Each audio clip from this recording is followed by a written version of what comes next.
Yes guys, welcome back to another video. Welcome to the George Benson football channel. It is T-minus 1 day until Chelsea go to Dortmund in the Champions League. I was going to post this video today talking about Graham Potter, Reece James's comments too. We need to talk about Graham Potter today, but later on today, you guys will see my Dortmund versus Chelsea Champions League preview. We're also going to be talking a couple of other news stories today. So if you're not yet subscribed to the George Benson football channel, the George Benson YouTube channel I almost said, we're creeping up slowly to 250,000 subscribers, but still 40% of you who watch these videos are not subscribed. So if you could, that would be great. And if you do enjoy anything you see, hitting the like button is the easiest way that you can help me grow this channel. So first things first today, taking the ring off my finger, not because it's Valentine's Day and I'm not married, but because it's just not a wedding ring. Just felt like taking it off, really. It's a bit sweaty on my finger. We're going to talk Graham Potter, which, to bring the marriage and Valentine's theme into things, you could say, at the moment, it's like the honeymoon period of a relationship, let's say. The way that the honeymoon phase is supposed to work in relationship terms is for the first few months of being together, things are lovely, and then real life comes in and things happen and all of a sudden you're just like, I don't know why I've settled for this one. You could say that Chelsea fans right now are at a point where the honeymoon phase was one of the shortest of any relationship in history, and we're already thinking that we picked the wrong one. And a lot of people, including myself, have been saying that it is really a case at the moment of, if we don't get a result against Dortmund, then we don't get a result against Southampton, then hell forbid we go to Tottenham away and don't win. Potter has to go. That has been my thought process for the past couple of weeks. After results weren't very good, I was disappointed not only with results, but performances in particular to watch as a Chelsea fan. There's no entertainment. It's been difficult to see what the style that Graham Potter has come in to try and implement into this team. What is that style? And over the course of probably since the West Ham game, I've spent a lot of time thinking about it. I'm in a few Chelsea group chats with various social media people and other Chelsea fans who've got nothing to do with the internet and making videos and all of that stuff. And there's weirdly been a shift in mentality as a result of reading some of the reports that have been coming out recently. Now, I'm going to read you a tweet here from David Ornstein, so that if you are still watching my videos and we're going for the hashtag Potter out, whatever it's been, I've not been trying to instigate any of that, but I have been seeing it a lot. So, obviously, in the process of talking to other Chelsea fans, reading your comments and everything else, David Ornstein's saying, Chelsea hierarchy intend to judge Graham Potter by years, not months or games. CFC expect progress, but given the 47-year-old significant time, joining new project mid-season, ongoing rebuild, injuries, youth drive means job seen as safe and long-term. This was reported exclusively by The Athletic. Now, going to stick the ring back on the finger here, because whether you like it or not, this is the kind of marriage between Chelsea, Graham Potter and his staff that I think we're just going to have to get used to, and maybe for a while that will induce some suffering to us as fans. Now, the reason my mentality has shifted in the past few days is because everything that you see here in this tweet from David Ornstein is something that Chelsea would have had to go and do, regardless of whether it was Thomas Tuchel, whether it was Graham Potter. The injuries are injuries. You can't foreshadow any of this in football, but with Chelsea's history of many injuries, you could have seen this one coming from a mile away. At the same time, when you go through new ownership, you do an entire chuck out of staff at the club and then you bring a load of new people in. To expect all of this to just, like that, at the click of a finger, is very, very difficult to do.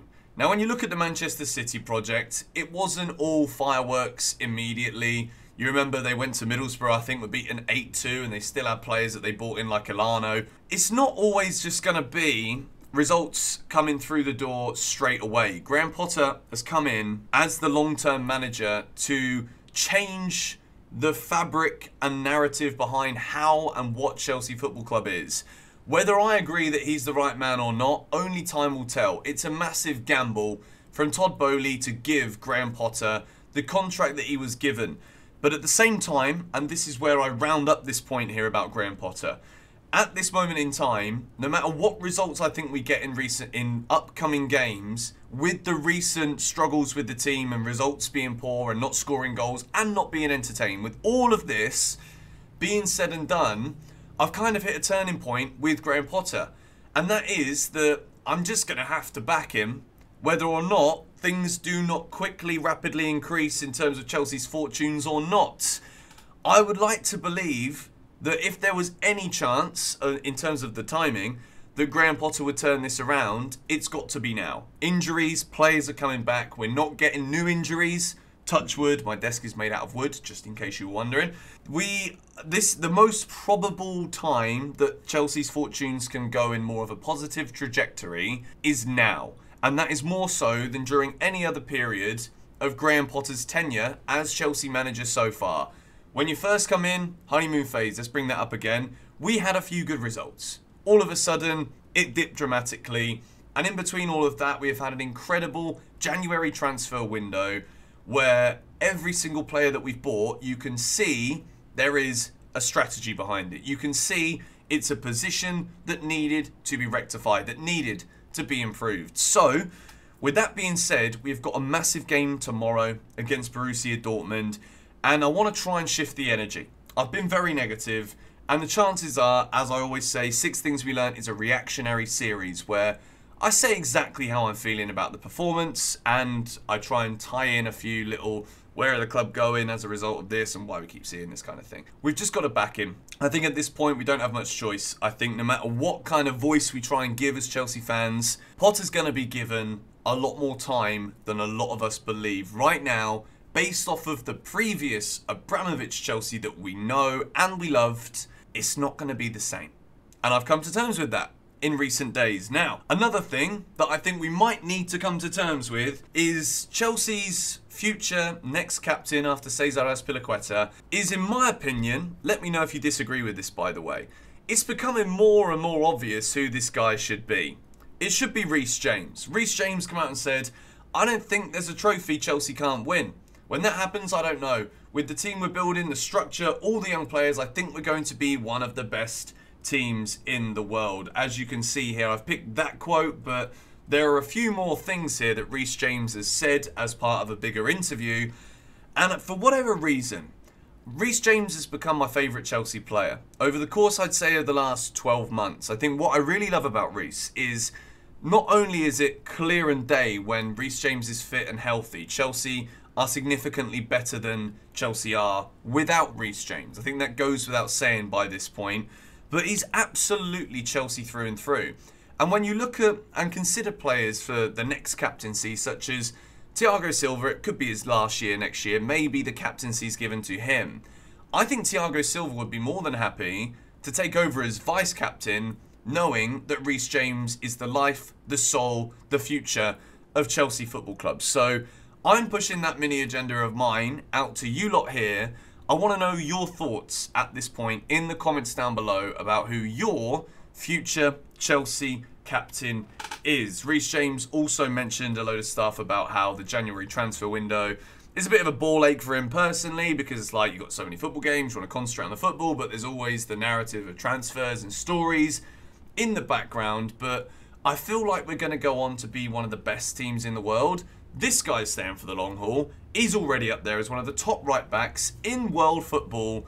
The future really is bright. So to wrap up the first main part of this video today, Graham Potter, we will see if he's the right man for the job. But as of right now, nothing's going to change. Chelsea are going to stick with him. So let's just back the flipping team, shall we?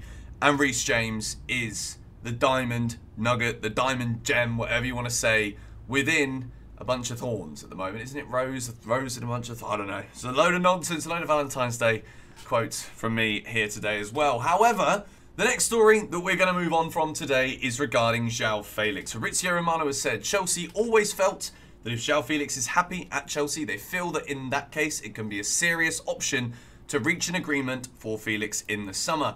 He has to make a decision at the end of the season. The update with this one at the moment is Chelsea are hoping that because Felix will vocalise that he's happy in London, obviously, again, touch wood, right now he does seem very happy. Scored his first goal, you see him gelling and intertwining in social groups very well within training videos and photos and stuff on socials. he's apparently very happy in London also. So with Felix saying this to Atletico Madrid, saying, look, the loan, kind of liked it, wasn't having a good time in Madrid so much, I want to move to Chelsea, this could see us spend a bit less money than the 124 million euros that Atletico Madrid reportedly asked for in the initial sense for João Felix's permanent signature. So I think at the moment, as much as we probably won't hear much about this until April, May time, potentially this season, I think it looks good for João Felix to stay at Chelsea by the end of this season. Now, the final story that I want to discuss in this video today is a very interesting one indeed. We all saw the very public fallout towards the end of January, which saw João Cancelo move to Bayern Munich on loan from Manchester City, seemingly out of nowhere. Since then, we can all kind of put two and two together, but Pep Guardiola has said João Cancelo wants to be playing football, and he wasn't playing football because he wasn't playing very well.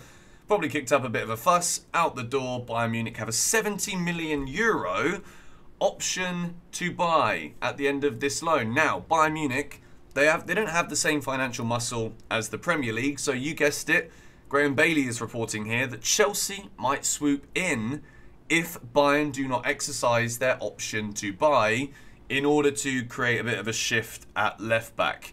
The issue I have with this is I really love Benjamin bloody Chilwell. Man City want Ben Chilwell. If Chelsea end up buying Cancelo, that 100% sees Ben Chilwell leave Chelsea. I don't want Ben Chilwell, European champion, to leave Chelsea. I would like Chelsea to be a little bit more patient with Ben Chilwell. I think when he's fit, he's a phenomenal footballer. João Cancelo, I don't want to see the kind of player who Cancelo isn't getting minutes every 5 seconds when you've got Lewis Hall coming up. You've got Cucurella in there as well, who somehow still gets minutes at the moment. But you like to think he's not going to be playing badly like this forever. Let's give the man a chance, shall we? But I don't want somebody in the dressing room at Chelsea Football Club who the moment he stops getting played or goes through a bad run of form, he can do it to Pep Guardiola. He's going to flipping go at Graham Potter and say, I deserve better, and kick up a fuss. Nah, mate. Ben Chilwell, I want to stay at Chelsea.